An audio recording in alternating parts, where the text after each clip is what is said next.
Hola a todos, ¿cómo están? Hoy vamos a hablar al respecto de por qué nos cuesta tanto salir de las situaciones de maltrato. Hoy en día, a pesar de que estamos mucho más conscientes al respecto de la violencia, todavía se escucha decir frases como de que la mujer se quedó ahí porque le gustaba o porque en realidad estaba cómoda o no se entiende por qué una persona no lograría salir de una situación, de un vínculo violento, ya sea agresivo o psicológico. El tema es que no es tan fácil. Digo, en el medio funcionan un montón de factores en los cuales en el vínculo que se da entre las dos personas que hace que no sea tan sencillo escapar de una situación de maltrato. Uno de los primeros factores que intervienen es la dependencia emocional. A través de la dependencia emocional se da una necesidad extrema de tener contacto con esta persona, de no perderlos y nos volvemos obsesivos en cuanto al otro, ¿no? Ahí el otro determina qué es lo que nosotros hacemos o dejamos de hacer, cómo nos manejamos y nos volvemos obsesivos de la pareja. Hoy vamos a hablar especialmente de los vínculos de situaciones de maltrato que se dan por ahí más que nada dentro de la pareja, si bien hay un montón de factores que son similares. Pero en este caso vamos a hablar de lo que pasa en situaciones más de pareja. Entonces, la primera parte sería que existe un temor extremo a perder al otro, a que nos abandonen. Y eso hace que a la vez vayamos tolerando un montón de cosas y que empecemos a sentir que muchas de las cosas que hacemos mal, porque el otro nos hace sentir, la persona que maltrata nos hace sentir que lo que hacemos, que la mayoría de lo que hacemos está mal. Y entonces empezamos a sentir culpa. Y en esa culpa que empezamos a sentir, nos ponemos a nosotros en el lugar de la persona que está equivocada. Además suele haber mucha baja autoestima en la persona que es víctima de este maltrato. Y entonces empezamos a sentir que el otro es superior a nosotros. Y que si nos está diciendo algo, en realidad es por nuestra culpa. Y el temor extremo en esta dependencia emocional es a sentirnos abandonados y a perder a ese otro porque en realidad pensamos que no estamos completos. El otro viene a formar parte de nuestro cuerpo prácticamente, nos vemos débiles, nos vemos vulnerables y sentimos que no podemos hacer nada por nuestra cuenta.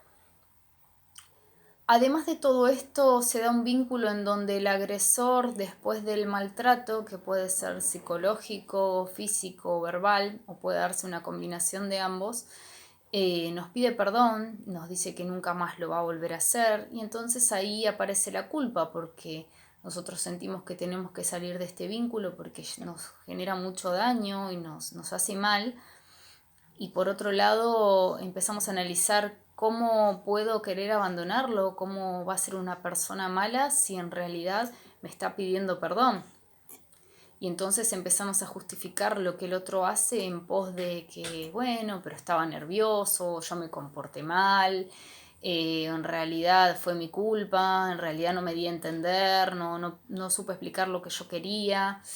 Y empezamos a ser cómplices de ese círculo en el cual el otro decide por nosotros y el otro determina cómo tenemos que empezar a manejarnos.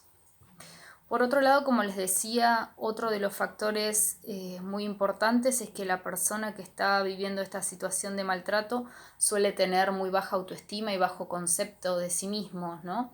Entonces, además, la otra persona se encarga de demostrarle que no vale, que no sirve, que hace todo mal, que nunca puede lograr nada, y esto va erosionando nuestros pensamientos y nuestras emociones y la manera en la que nos sentimos, ¿no? Y vemos al otro como muy superior y empezamos a sentir que realmente nosotros no podemos hacer nada porque el otro es el que sabe, es el que es más inteligente, es el que tiene la fuerza y es el que siempre hace las cosas bien mientras nosotros hacemos todo mal. Por otro lado, en estos vínculos, una de las primeras cosas que hacen las personas maltratadoras es cortarnos las situaciones sociales, empezar a aislarnos socialmente, entonces se vuelve difícil pedir ayuda porque hemos cortado muchas amistades, muchos vínculos con la familia, y esto empieza a ser así porque en realidad los otros ven cuáles son las situaciones y ven que en realidad estamos nosotros equivocados dentro de este vínculo que no nos permite ver un montón de cosas, y entonces los otros pasan a ser una amenaza para sostener esta relación. Y si alguien quiere erosionarnos y dañarnos psicológica, física y verbalmente, como decíamos, es mucho más fácil cuando estamos solos. Además, la persona empieza a sentir vergüenza de sostener estas situaciones, no es que es inconsciente en todo este vínculo, ¿no? Entonces la víctima empieza a sentir vergüenza de lo que está pasando y se le hace muy difícil poder contarlo, y porque existen estas creencias o estas miradas de los otros en donde no te vas porque no querés, digo, ¿no? O sea, sostenés ese vínculo porque vos querés a la persona y en realidad pasás a ser un tonto porque seguís sosteniendo una situación de maltrato.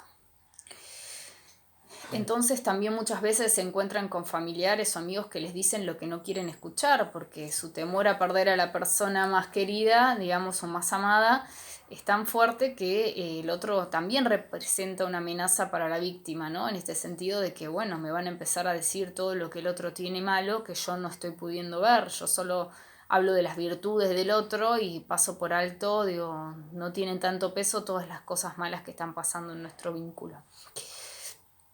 Por otro lado, aparece una indefensión aprendida, que es esto de nosotros sentimos que ya no vamos a poder hacer nada para salir de ese vínculo, que hemos perdido nuestra libertad, nuestro poder y que no hay opciones para salir de estas situaciones, y eso también representa una complicación al momento de poder salir de un vínculo de maltrato.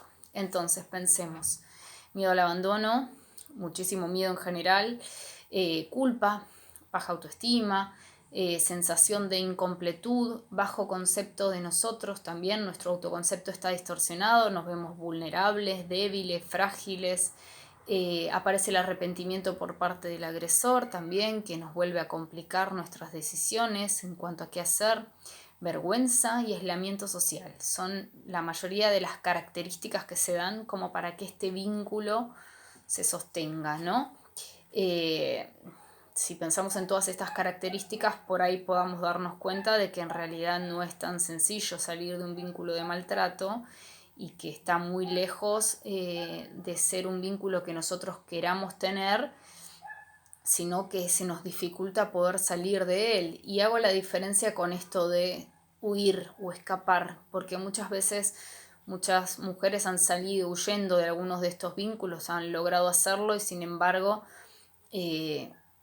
el agresor va detrás, ¿no? O sea, las encuentra, representa una amenaza para la integridad física de la persona.